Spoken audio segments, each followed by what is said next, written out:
Parents, is your teen college ready? Are you feeling overwhelmed, stressed out, or excited about your teen applying to college?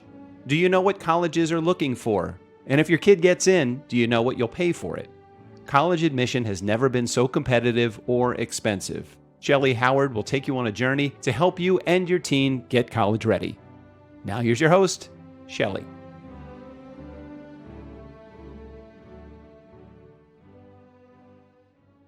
This is Shellee Howard with Parents Is Your Teen College Ready? And today I'm so excited. My guest is also a friend and colleague and business owner and mom, Megan Fuciarelli, I think is close. Can you please introduce yourself to our listeners? Absolutely. Thank you so much for having me with you here today, Shellee. As you shared, my name is Megan Fuciarelli, and I am the proud founder of Us Squared. We are a consulting firm that focuses on social justice, equity, diversity, and inclusion. And more importantly, the number one role that I serve is I am a parent of a 12, soon to be 13-year-old who we've already started the conversations around college. So just serving that role, serving that capacity, and also have the amazing opportunity to work with tremendous clients across the globe, really helping them understand the importance of diversity and inclusion in today's world. Amazing. You know, when you talk about this topic, some people get a little uncomfortable. Some people jump all in. I will tell you, this generation of my students are the most advocate, the most passionate group of individuals I've ever worked with. Their passion projects are so powerful. Can you speak a little bit about the importance of that in business and in applying for college? Absolutely. I love that question. And you are so correct. This generation, I think every generation over the last couple have really just amped up the level of interest and advocacy and passion around human rights and just making sure that people are treated with respect and that people are welcomed and that they're valued in the workplace as well as in our own communities and our families. So that's tremendous. I agree. The whole idea of students really advocating for themselves and advocating for others is critical. And we've done a lot of research in this area, right? I'm actually a former superintendent of schools. I was a school teacher for a long time and moved into district office, helped to write curriculum and instruction and provide training for our teachers. And I just knew really quickly in the educational system how much good we can do and how much more we can still do. And what I mean by that is how much we need to make sure we're empowering our students to be prepared for the world that will meet them on the other side, whether that's college, whether that is in their 40s. But as adults, we encounter so many different aspects of life, and it's so critical for us to make sure that our students are ready for that. I mentioned that my own student, my son, we're talking about colleges, we're talking about what that looks like. And in doing research, I found out that colleges are actually looking for students who are socially advocating, that they are minded around how can we be more inclusive. Applications are asking, what do you do to better humankind? That's one of the questions they're asking now. So that piece is so tremendous. And when looking at employers after college, since 2019, the last 4 years, our employers are looking for people who have the ability to work with diverse teams.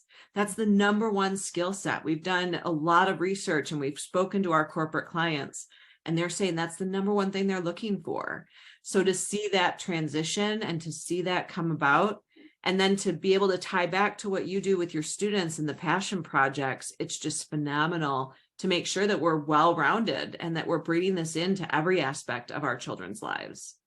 I love that. So for families who are like, how do I even start? So I have this young person and I'm trying to raise them the best I can, and they're busy, right? They're doing extracurriculars and leadership and all of this. What advice would you give a parent who is listening to this podcast going, yes, I agree, but what do I do about it? Yeah, there's a couple different things. The number one thing that I say and that I encourage parents to think about is to have those open, honest conversations without trying to prove right or wrong. When you see something on the news, ask questions like, what do you think about that? Or ask them to think about the perspective of someone else.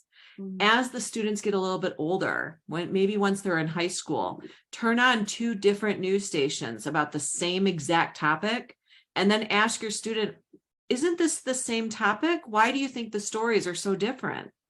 Right? And as adults, we laugh because we know exactly what we're referring to.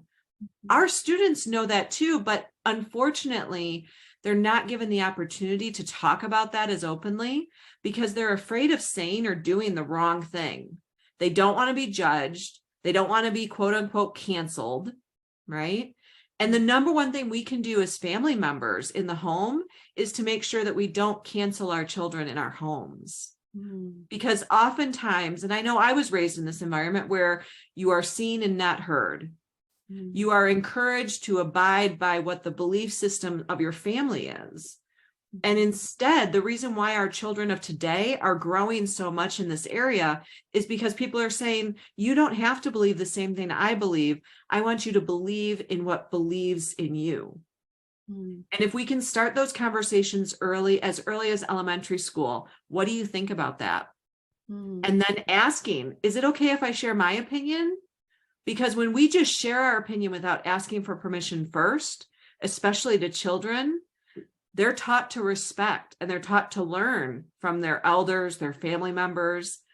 So when they hear that without asking for permission, they think that that's the right way to think. Right. And instead, if we just ask questions like, hey, I think this way, do you think the same thing or do you think something different?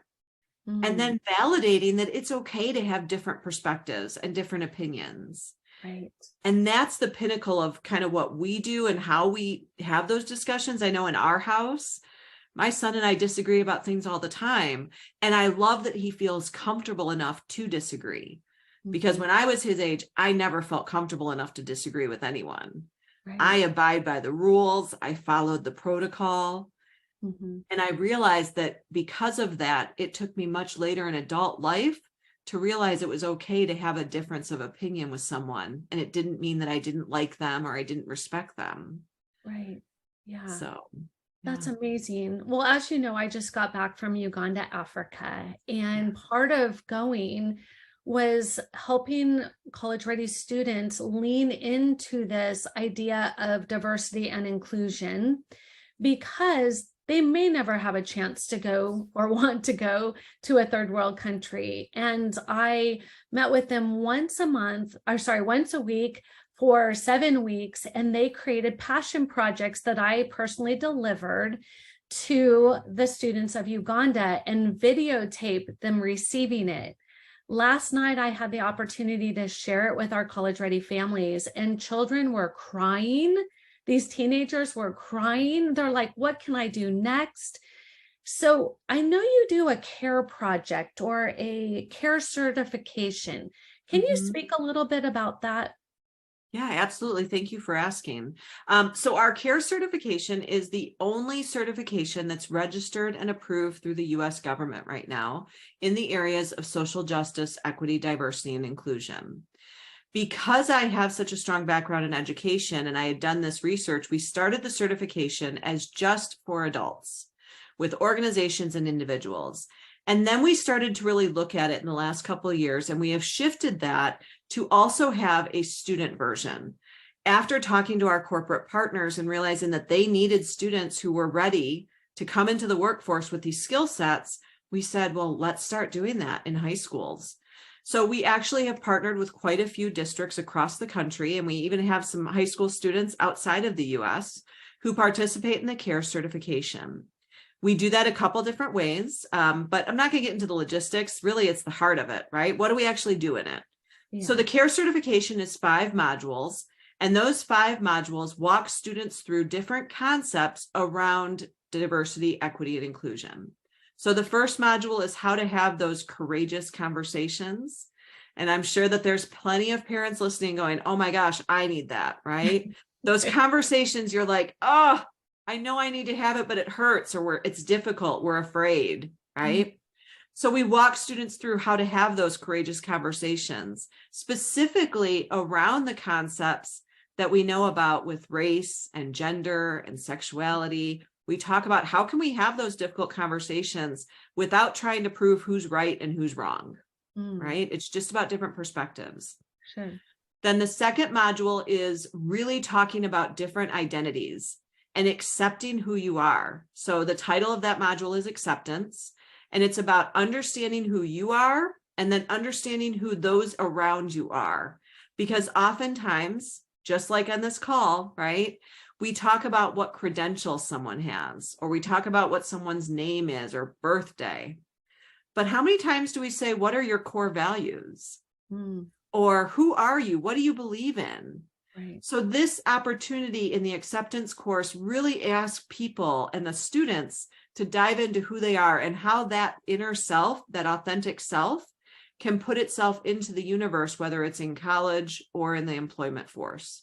The third module of respect talks about how do we respect in relationships? How do we have those relationships that say, I respect you, and this is how you can respect me? And we talk through the idea of respect. The fourth module is all about how to be inclusive within the training and within the knowledge that we gain. So how can we not just invite people to the party and not just ask them to dance at the party, but how can we invite people in to plan the situation with us?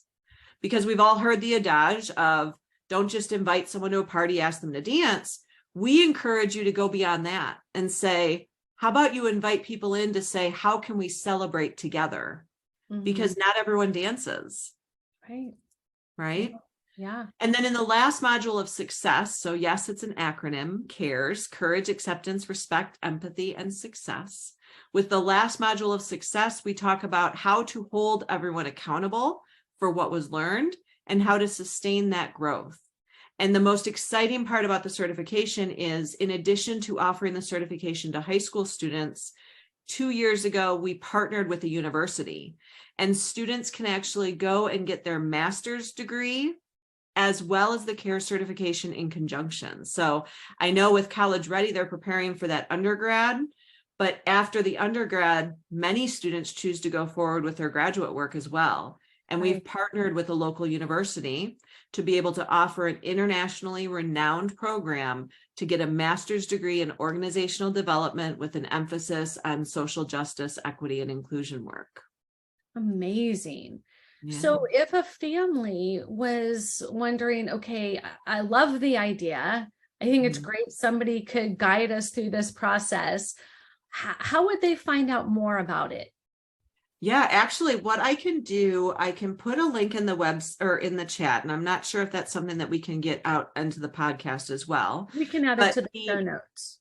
Awesome. So in the link there, it'll take you directly to our website. It's just a landing page to say, hey, I'm interested, because we have different camps that we offer throughout the year. We do camps around spring breaks. If we know that there is a certain school district or area that tends to have the similar spring break and we have enough of a population, we'll offer a boot camp or a week-long session.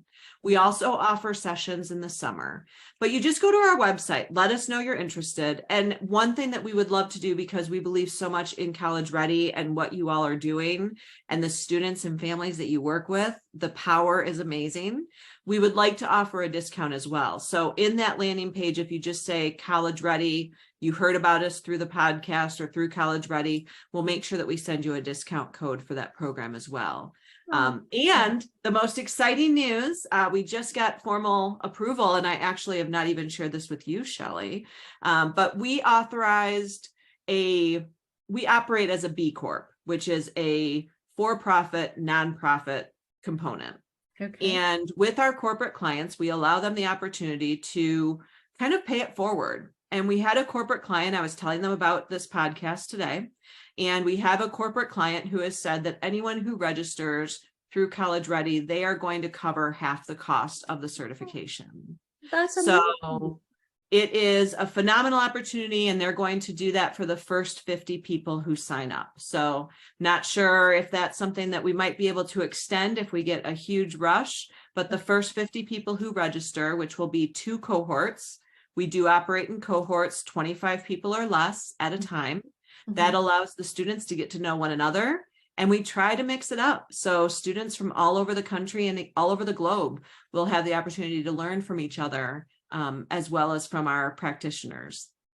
Oh my gosh, Megan, what an amazing gift. Thank you so much. What a nice surprise. Yeah, I purposely didn't share until this because I was like, I'm going to just put that out there. Oh, so appreciate it. So, you come from the background of teaching. You're also a mom, you're an entrepreneur, businesswoman.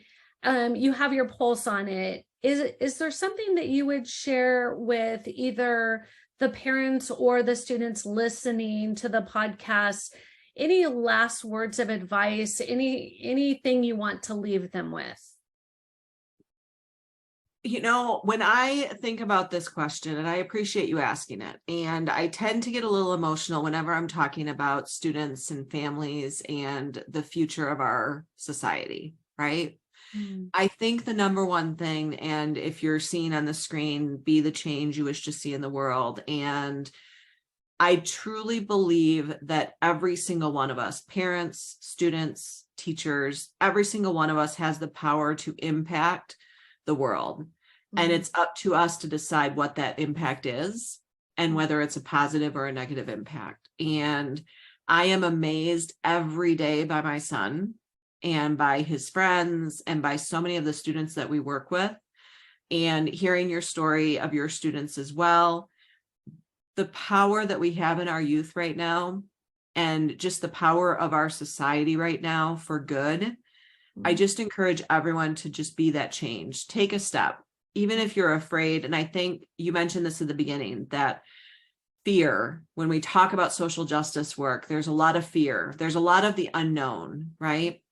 And what I say is this work is not meant to polarize, but it has become that in many ways. And this work is meant to empower everyone to see the power that they have. And that's why the word power is in empowerment. Right. Our goal is to empower everyone to recognize their own power and to use that power for the benefit of humankind. And if we can do that on a daily basis in whatever way that looks, that is what the power is in our work together. Wow. So what I'm thinking as a mother of 4, I'm 2 of my children were very much advocates, and they were very out in front, be the change. And the other 2 were a little bit more quiet, a little bit more reserved. I started to pull a little bit, just trying to, what you have 2 totally different kind of people. Yeah. What advice or suggestions, knowing you've taught plenty of students, how do you handle those 2 different, unique individuals? Yeah. Here's the thing, whether someone is an introvert or an extrovert, someone is externally passionate or internally passionate, every single one of us genuinely wants to do good in the world. And it is shown in different ways. And what I would encourage parents and teachers is to allow students to harness their own power, and allow students to see their power, and to see that power and strength and those superhero abilities that we talk about are not necessarily just what we define them as. Right. Often as society, we define students, oh, they're so outgoing, they're going to be so successful, right? We put those labels on our students, on ourselves. And instead, I would encourage everyone to say, allow your children, allow yourself, allow your students to put themselves where they feel they want to be. And that's going to be the number one piece, because whether they are outspoken or they're more reserved, really those more reserved students, what they're doing is they've got their feelers out and they're just assessing the landscape. And what I have found from my experience is the ones who are a little bit more reserved are the ones who make a tremendous impact, because when they do choose to step forward, they've assessed the whole situation before they do that. And that's why we talk about the Jedi journey, right? The Jedi journey is everyone is on this journey together. Everyone is here on this world navigating the journey the best way they can, but different people have different lived experiences, which means they're on different stages of that journey. Right. Some people are just starting out. Some people are off-roading through the forest, and other people are staying on the really solid, concrete, paved pathway. There's no wrong way. We're all on a journey. And if we can just support each other through that journey and allow people to be authentic on that journey and not tell people that they're right or wrong, Right. then we're going to be in such a better place 10, 20, 30 years from now. Ah, that is so hopeful. I like it. Yes. The whole time I'm thinking hopeful, hopeful. So, College Ready is so passionate about this area because what we have found in 15 years of doing this is when a student realizes their core values, their passions, their advocacy, and their ability to change the world, they figure out, do I want to lead or follow? Do I want to work in finance or sales? Who am I and what am I supposed to be doing without somebody labeling them or telling them what they have to do? Right. And so either, do community service on your own. Families, your child is watching you. Are you serving your community in whatever way that is? A lot of people ask me, why Africa? We have plenty of need here, right here in the States. And I say, yeah, and I also serve here in the US. For me, I look at the world as all inclusive, and where there's need, there's an opportunity to help. So thank you for the work that you're doing. Thank you for your generous offer. And families, we will put the link in the show notes. But for those people who are just listening, maybe in their car, can you verbalize what that link would be? Absolutely. So I'm going to do two things. The first is our website, which is going to be the easiest, is us2consulting.com. So it's us2consulting.com. Now, on that website, you'll see lots of information. There's lots of ways to get a hold of us. For this specifically, with the CARES certification for students, it's us2consulting.com/CARES-for, the word for, not the number, -students. And that will take you directly to that piece. Now, please know that it's not a sales thing. You're not going to get inundated with emails. It's just so that we know that you're interested, so that we can tell you the dates of any upcoming availability for cohorts. Okay, excellent. And if you're listening, just know College Ready is going to be putting together a cohort, and feel free to reach out to us, collegereadyplan.com, and we will share when that will be. So Megan, thank you so very much for being on our podcast. Yes, thank you, Shellee. All right, be the change you wish to see in the world, students. Until next time.